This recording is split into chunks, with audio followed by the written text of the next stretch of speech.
নমস্কার বন্ধুরা, আমার আজকের রেসিপি চিড়ের পোলাও। এটাকে আবার অনেকে পোহা বলে থাকে।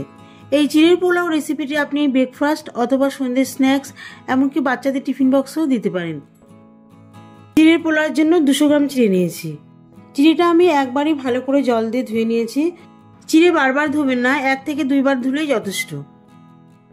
বেশি ধুলে চিড়ে বেশি নরম হয়ে যাবে আর রান্না করার সময় দলা পাকিয়ে যাবে। আর চিড়েটা মোটা চিড়ে নেবেন, পাতলা চিড়ে নেবেন না। পাতলা চিড়ে দিয়ে চিড়ের পোলাও হয় না। যাই হোক, চিড়েটা ভালো করে ধুয়ে একটা ছাঁকনির মধ্যে ছড়িয়ে রেখে দিয়েছি। এতে করে চিড়েটা ঝরঝরে থাকবে আর রান্নার সময় গলেও যাবে না।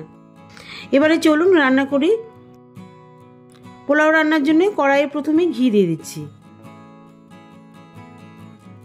ঘিটা গরম হয়ে গেলে এর মধ্যে কিশমিশ আর কাজু বাদাম দিয়ে দিচ্ছি। কিশমিশ আর কাজু বাদাম একটু ভেজে নেব।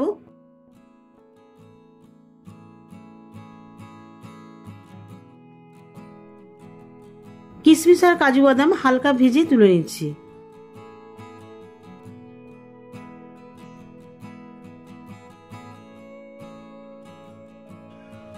এবারে এর মধ্যে অল্প একটু ফুলকপি দিয়ে নিচ্ছি। এখন যেহেতু শীতকাল, সিজনাল কিছু সবজি দিয়ে করলে বেশ খেতে ভালো লাগে। আমি এখানে ফুলকপি দিচ্ছি, নিজেদের পছন্দ মতন মনে হলে গাজরও দিতে পারেন।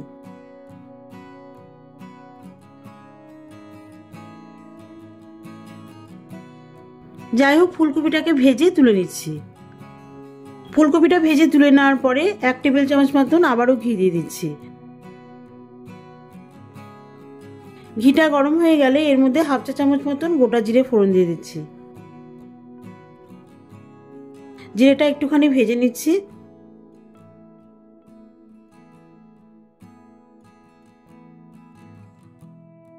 জিরেটা বেশ ভালো করে ভেজে নিয়ে এর মধ্যে একটা মাঝারি সাইজের পেঁয়াজ কুচি দিয়ে দিচ্ছি।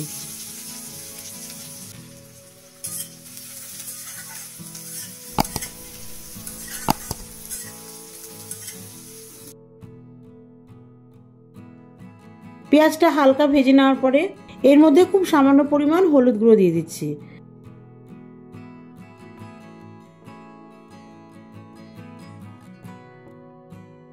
হলুদ গুঁড়ো ভাজা পেঁয়াজের মধ্যে ভালো করে মিশিয়ে দিয়ে এর মধ্যে চিড়ে দিয়ে দিচ্ছি। চিড়েটা দেওয়ার পরে 3 মিনিটের মতন নাড়িয়ে নিচ্ছি।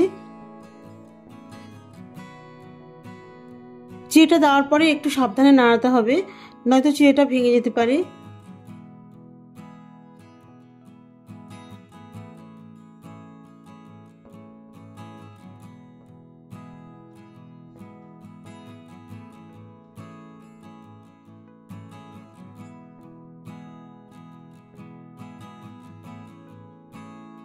চিড়েটা 2 মিনিটের মতন নাড়াচাড়া করে এর মধ্যে স্বাদ মতন লবণ আর 1 টেবিল চামচ মতন চিনি দিয়ে দিচ্ছি। ভাজা ফুলকপি, কিশমিশ, কাজু বাদাম একসাথে দিয়ে দিচ্ছি। এই সমস্ত জিনিসগুলো চিড়ের মধ্যে দিয়ে দেওয়ার পরে আবারও 2 মিনিট মতন নাড়িয়ে নিচ্ছি।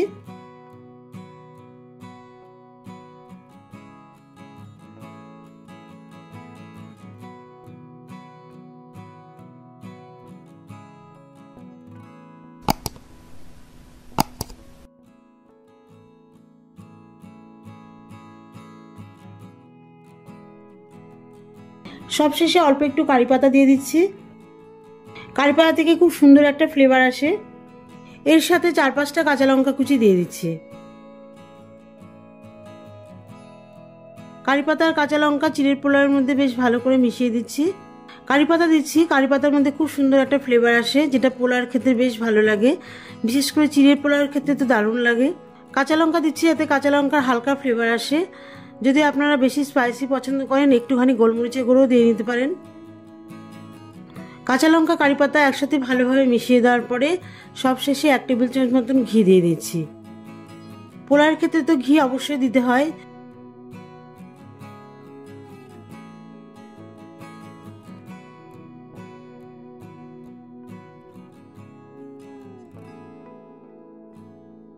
ঘিটা বেশ ভালোভাবে পোলাওয়ের মধ্যে মিশিয়ে দিয়ে গ্যাস অফ করে দিচ্ছি।